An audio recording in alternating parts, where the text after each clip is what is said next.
Hello बच्चों, I hope कि आपकी स्टडी बहुत अच्छे से जा रही है। आप सब इंटेलिजेंट हैं, बहुत अच्छे से अपनी पढ़ाई कर रहे हैं। तो आज हम स्टार्ट करने वाले हैं पढ़ाई के साथ साथ किस चीज़ की, सीड की। सीड, तो आज हमारा टॉपिक रहेगा seed. So what is seed बच्चों? Define it. Yes, it is fertilized ovule. What is seed? It is fertilized ovule. And if we see types of seeds, तो there are 3 types of seeds. 3 तरीके के seed मिलेंगे। अब देखो भाई, पढ़ाते पढ़ाते मेरे पेन ख़त्म होते जा रहे हैं और लॉकडाउन के चक्कर में कोई स्टेशनरी शॉप भी ओपन नहीं हो रही है। इनफैक्ट कि हम बाहर भी नहीं जा सकते, तो इन्हीं से काम चलाना पड़ेगा। तो seeds are of 3 types. One is albuminous seeds.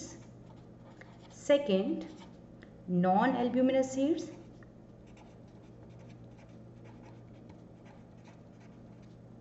And third are peri, दिखाई दे रहा ना, सीड्स। पेरीस्पर्मिक seed 1, 2 and 3। अब तीनों में बच्चों व्हाट इज द डिफरेंस? तो डिफरेंस आएगा at the time of germination. Okay, at the time of germination, if the endosperm persist at the time of germination or the endosperm remains at the time of germination, then during the germination, then the seed is known as albuminous seed or endospermic seed. यानी कि germination के time या germination के बाद भी अगर endosperm बचा रह जाएगा तो कौन से सीड्स हो जाएंगे? एल्ब्यूमिनस सीड्स, या उनका दूसरा नाम क्या है? Endospermic seeds. ठीक है, यानी कि residue of endosperm is present during the germination. Non albuminous, non means यानी कि इनमें endosperm will not remain during the germination. Germination के साथ साथ जो सीड्स हैं वो पूरी तरीके से एंडोस्पर्म को कंज्यूम कर लेंगे। तो कौन से सीड में होगा ऐसा? नॉन एल्ब्यूमिनस सीड्स, या इनका दूसरा नाम क्या है? Non endospermic seeds. ओके, या हो जाएगा, स्पर्मिक कर देते हैं तो ज़्यादा बेटर है। और पेरिस्पर्मिक सीड आर दो seeds in which along with endosperm nucellus also persist. Okay, जो न्यूसेलस था, डिप्लॉयड सेल्स थी जो कि एम्ब्रियो सेल के चारों तरफ बची हुई थी, जिनकी एक सेल लेकर के हमने क्या बनाया था? एक सेल को लिया था जिसे क्या बोला था? मेगास्पोर, मदर सेल, और उससे हमने क्या बनाया था? मेगास्पोर, और मेगास्पोर ने क्या बनाया था? Embryo cell.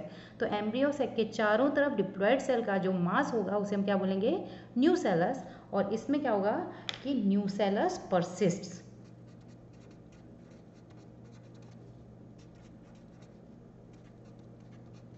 अगर न्यूसेलस बचा रह जा रहा है तो उसको क्या बोलेंगे?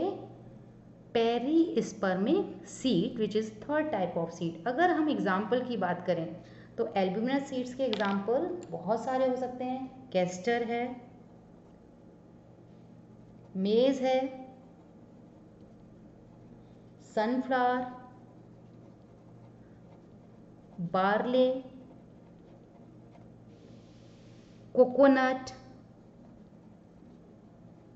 ओके, ये क्या हमारे एग्जाम्पल्स। और अगर किसकी बात करें नॉन एंडोस्पर्मिक सीड्स की, तो कौन से हो जाएंगे? They are the bean, pea, groundnut. Examples कौन से हो जाएंगे? Bean, pea, groundnut.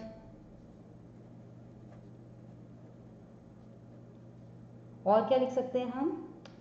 Most of dicots.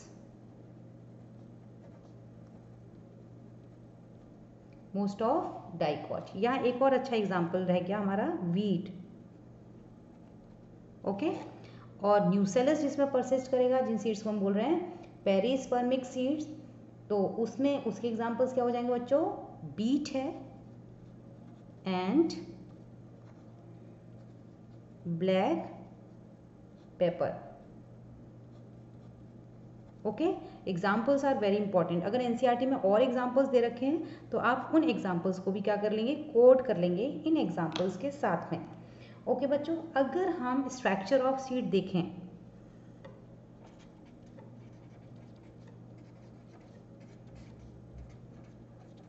तो each seed is made up of 3 structures.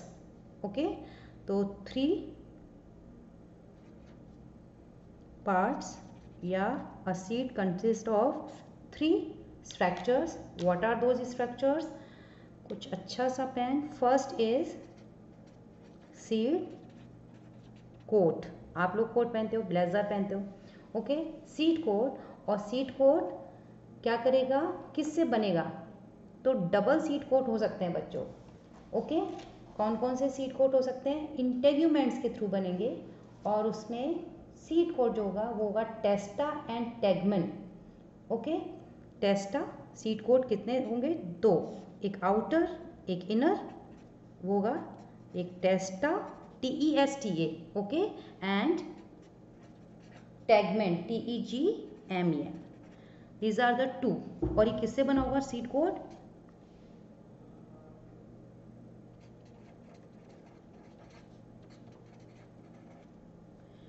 Integuments.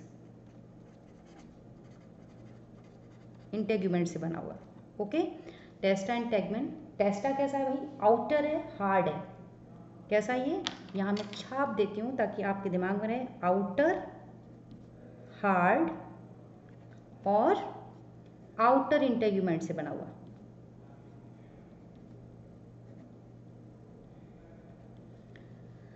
Testa is outer covering of seed coat या outer seed coat. It is hard and it is made up of outer integument. 2 integument थे, bitegmic था.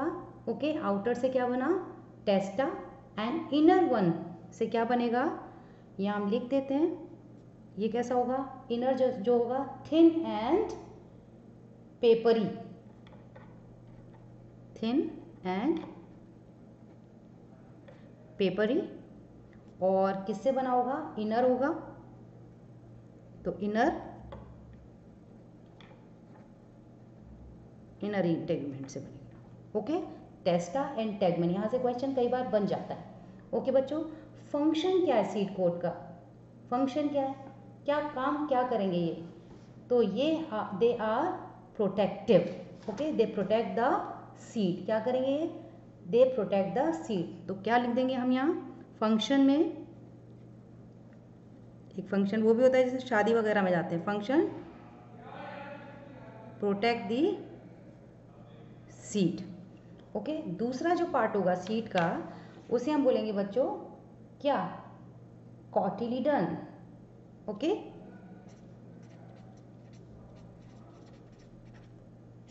Cotyledon second part of seed. Cotyledon हो सकता है या cotyledons हो सकता है डाइकॉट में. कैसे रहेंगे बच्चों ये कॉटिलीडन्स या endosperm. Okay, they are the, वैसे एंडोस्पर्म प्रेजेंट नहीं होगा. ओके, तो कॉटिलीडन्स होंगे. कॉटिलीडन्स क्या करेंगे भाई, कॉटिलीडन्स बनाएंगे जी आपके रिजर्व फूड का काम करेंगे. ओके, तो कैसे होंगे, थिक, देखोगे डायग्राम में, सोलून एंड यूज्ड फॉर या used as reserve food. Okay बच्चों, कॉटिलीडन्स. एंडोस्पर्म प्रेजेंट भी हो सकता है और एब्सेंट भी हो सकता है. प्रेजेंट होगा तो भी कॉटिलीडन की फॉर्म में और नहीं होगा तो भी नहीं होगा ही नहीं. ओके, और तीसरा जो सबसे इंपॉर्टेंट पार्ट हो जाएगा वो क्या हो जाएगा, एम्ब्रियो, जिसका कि हमने डेवलपमेंट देखा हुआ है. ओके, ये क्या करेगा भाई, एम्ब्रियो का क्या फंक्शन है, it give rise to mature plant. It gives rise to mature plant. Okay, इस तरीके से हमारे सीड हो जाएंगे. अब सीड मैच्योर होंगे तो किस लिए होंगे? हाँ जी बच्चों, नया प्लांट बनाने के लिए।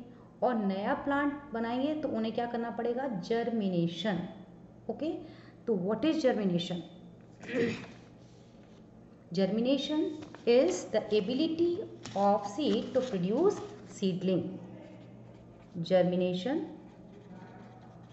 ability of seed to produce seedlings, okay, in favorable conditions. और dormancy एक और टर्म है, dormancy, okay, ये क्या है? State of inactivity of embryo. Embryo क्या करेगा? इनएक्टिव रहेगा, जर्मिनेट नहीं करेगा, even you are providing the suitable condition. Okay, और एट दैट टाइम जो इसके पास में होगा वो क्या होगा कि वाटर कितना होगा? 10 to 15%, 10% to 15% वाटर होगा। ओके बच्चों, और इतनी खाने के बाद में जो हमारे एक तो क्या हो गया कि डोरमेंसी में क्या हो जाएगा कि एक तो वाटर कंटेंट रिड्यूस हो जाएगा, वाटर अमाउंट वो कितना रिड्यूस हो जाएगा? 10 to 15%। मेटाबॉलिक एक्टिविटीज क्या हो जाएंगी? Slow down. और क्या होगा कि सीड में एक होता है माइक्रोपाइल, वो क्या करेगा बच्चों? माइक्रोपाइल के थ्रू क्या होगा? Entry of oxygen and water at the time of germination. Okay बच्चों, तो वीडियो को बार बार देखो, सुनो, और अगर नई कॉपी नहीं है तो लिखने की कोई ज़रूरत नहीं है, बार बार उसको रिवाइज करो, एनसीईआरटी की बुक रीड करो। आई होप कि आप पढ़ोगे। इसी होप के साथ, बाय बाय।